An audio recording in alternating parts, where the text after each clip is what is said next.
Hello everyone, good morning. কেমন আছো তোমরা সবাই? আশা করছি তোমরা সবাই খুবই ভালো আছো। আর দেখো আমিও খুবই ভালো আছি। আমি সকালবেলা থেকে ভিডিওটা শুরু করেছি। হ্যাঁ, এটা হচ্ছে শনিবার দিনের ভ্লগ। আর কালকে আমি তোমাদের সাথে কোনো ভিডিও শেয়ার করতে পারিনি এই কারণে, কালকে ছিল মাসির বাড়িতে এক পুজো, লক্ষ্মীনারায়ণের পুজো ছিল।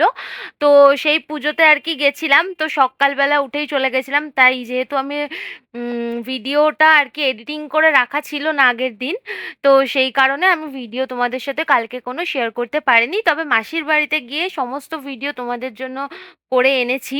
তো সেটা আমি আস্তে আস্তে শেয়ার করব। আর যেহেতু এটা আগের ভিডিওটা ছিল, শনিবার দিনের ভিডিওটা, এটা আমি তোমাদের সাথে আগে শেয়ার করে দিচ্ছি। তো শনিবার দিন সকালবেলা ঘুম থেকে উঠেই দেখি আমাদের এখানে মেঘলা মেঘলা ওয়েদার, ভীষণ ঝড়ের মতন হাওয়া দিচ্ছিল সকালের দিকটা। মানে সকাল বলতে তখন বাজে ওই 5:30-6টার মতন বাজে, কারণ যে টাইমে আমি রান্নাবান্না করতে উঠি আর কি, তো সেই টাইমেই ওই বাইরের ভিডিওটা করেছিলাম।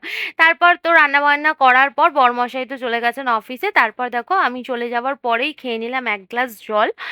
আর অনেক কিছুই রান্না করেছি, আর এদিকে দুধও বসিয়েছিলাম, আগের দিনের দুধ ছিল এটা, তো সেটা আমি গরম করে নিচ্ছিলাম। আর দেখেছো বাইরে পুরো কিরম ঝড়ের মতন হাওয়া দিচ্ছে। তো ভীষণই কিন্তু ঝড়ের মতন হাওয়া দিচ্ছিল, ওয়েদারটা খুব আমাদের এখানে ঠান্ডা ঠান্ডাই ছিল। তো তারপর আমি ব্রাশ ট্রাশ করে নিয়ে তো চলে এসেছি বিছানা টিছানা গুছাবো বলে।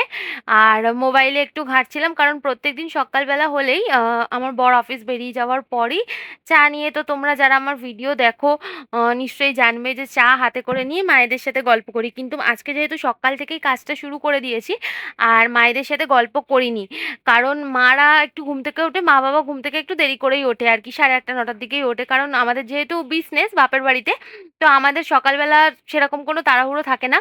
আর যেহেতু আমার বড় অফিস যায়, তো আমার সকালে রান্নাবান্নার ঝামেলাটা থাকে বলে তাই আমাকে একটু তাড়াতাড়ি উঠতে হয়। আর মা বাবা কিন্তু অনেকটাই লেট করেই ঘুম থেকে ওঠে। আর তারপর দেখো বিছানা গুছাতে না গুছাতেই চলে এসছে আমার একটা পার্সেল। হ্যাঁ, আমার মা এটা জামাই ষষ্ঠীর উপহার হিসাবে তার জামাইকে আর কি আগে থেকেই পাঠিয়ে দিয়েছে গিফটটা।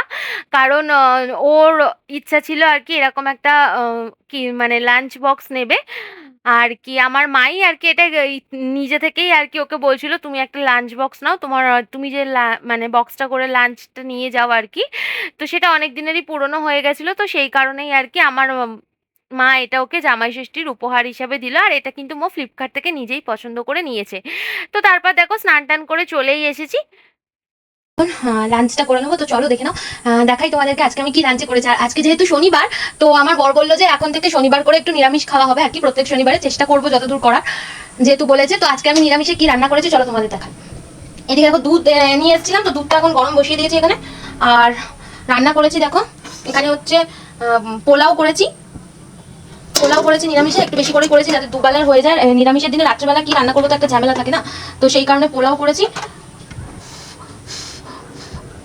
তো সেই কারণে পোলাও করেছি, আর এখানে করেছি আলুর দম। তো এটাও দুবেলার মতনই করেছি, এখন তো আমি একটুখানি খাবো। তো এই হচ্ছে রান্না আজকের। তো চলো খাওয়া দাওয়াটা করে নি, কারণ সকাল থেকে যেহেতু কিছু খাওয়া হয়নি, তো খিদেও পেয়ে গেছে। সকাল থেকে কি যেহেতু কিছু খাওয়া দাওয়া করিনি আর কি, টিফিন টিফিন, তো খিদে পেয়ে গেছিলো বলে খাবার দেখো আমি বেড়েই নিয়েছি, যেহেতু সমস্ত কাজকর্ম হয়ে গেছিলো। আর হ্যাঁ, শনি মঙ্গলবার করে ভেবেছি আমরা নিরামিষ খাবো। তো এটা আসলে আমার বরেরই ইচ্ছা আর কি, ওর মন করেছে মঙ্গলবার আর শনিবারটা নিরামিষ পালন করবে। আসলে ও অনেক দিন আগে, মানে অনেক বছর আগে একটা মানত করে রেখেছিল কালী পুজো করবে বলে, কিন্তু সেই পুজোটা এখনো করতে পারেনি। তারপর তো আমাদের বিয়ে টিয়েও হয়ে গেছে, তারপরেও এখনো পর্যন্ত করতে পারেনি, সামর্থ্য হয়নি। ভগবান নিশ্চয়ই যেদিন চাইবে সেদিনই ওনার পুজো করতে পারবো। তো তাই জন্য এখন থেকে চেষ্টা করছি একটু মঙ্গলবার আর শনিবারটা নিরামিষ খাবার। তো ওরই ইচ্ছা, তাই করছি, পালন করছি। আর আমারও ভালোই লাগছে, মানে ওর ইচ্ছাটা আর কি যাতে যথাযথভাবে পালন করতে পারছি আমি, তো সেটা করে আমার খুবই ভালো লাগছে।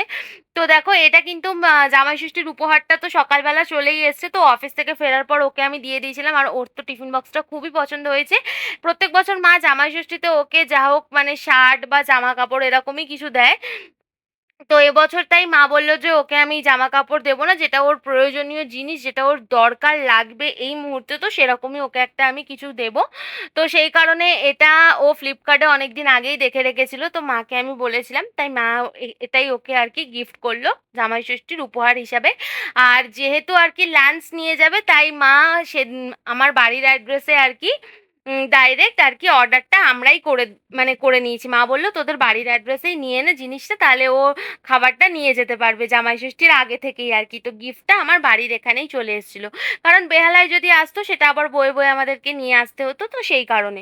তো এটা ওর খুবই পছন্দ হয়েছে। আর গিফটটা জানো তো অনেকটাই বড় স্পেস আছে, মানে স্পেস বলতে কি, মানে টোটাল 5টা টিফিন বক্স আছে ভিতরে। তো লাঞ্চ নিয়ে যাওয়ার জন্য ভীষণই ভালো। আর অনেকটা, মানে টিফিন বক্সগুলো ভীষণই বড় আর কি। অনেকটা স্পেস আছে আর কি। তো আমাদের তো খুবই পছন্দ হয়েছে। তোমাদের কেমন লাগলো টিফিন বক্সটা কমেন্ট করে জানিও। আর আজকের মতন ভিডিও এই পর্যন্তই। দেখা হচ্ছে নেক্সট ভিডিওতে। টাটা, সবাই ভীষণ ভালো থেকো, সুস্থ থেকো।